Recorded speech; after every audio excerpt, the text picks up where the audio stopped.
বিশ্বকবি রবীন্দ্রনাথ ঠাকুরের লেখা খেলা ভোলা।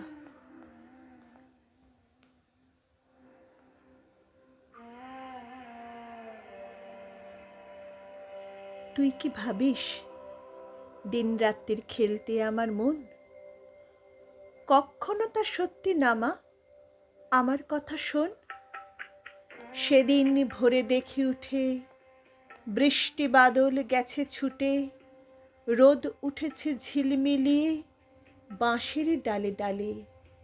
ছুটির দিনে কেমন সুরে পুজোর সানাই বাজছে দূরে। তিনটে শালিক ঝগড়া করে রান্নাঘরের চালে। খেলনাগুলো সামনে মেলি, কি যে খেলি কি যে খেলি, সেই কথাটাই সমস্তক্ষণ ভাবনু আপন মনে। লাগলো না ঠিক কোনো খেলায়, কেটে গেল সারা বেলায়। রেলিং ধরে রইনু বসে বারান্দাটার কোণে। খেলা ভোলার দিন মা আমার আসে মাঝে মাঝে, সেদিন আমার মনের ভিতর কেমন তর বাজে। শীতের বেলায় দুই প্রহরে দূরে কাদের ছাতের পরে ছোট্ট মেয়ে রোদ্দুরে দেয় বেগনি রঙের শাড়ি। চেয়ে চেয়ে চুপ করে রই, তেপান্তরের পার বুঝি ওই। মনে ভাবি ওইখানেতে আছে রাজার বাড়ি।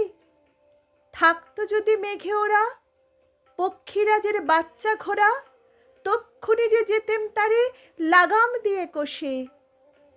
যেতে যেতে নদীর তীরে ব্যঙ্গমা আর ব্যঙ্গমিরে পথ শুধিয়ে নিতেম আমি গাছের তলায় বসে।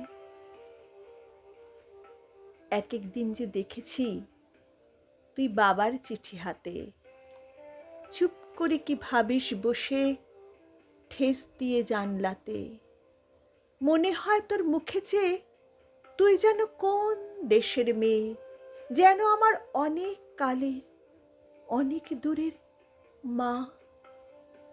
কাছে গিয়ে হাতখানি ছুঁই, হারিয়ে ফেলা মা যেন তুই। মাঠ পাড়ে কোন বটের তলায় বাঁশির সুরের মা। খেলার কথা যায় যে ভেসে, মনে ভাবি কোন কালে সে, কোন দেশে তোর বাড়ি ছিল, কোন সাগরের কূলে। ফিরে যেতে ইচ্ছে করে অজানা সেই দ্বীপের ঘরে। তোমায় আমায় ভোরবেলাতে নৌকোতে পাল তুলে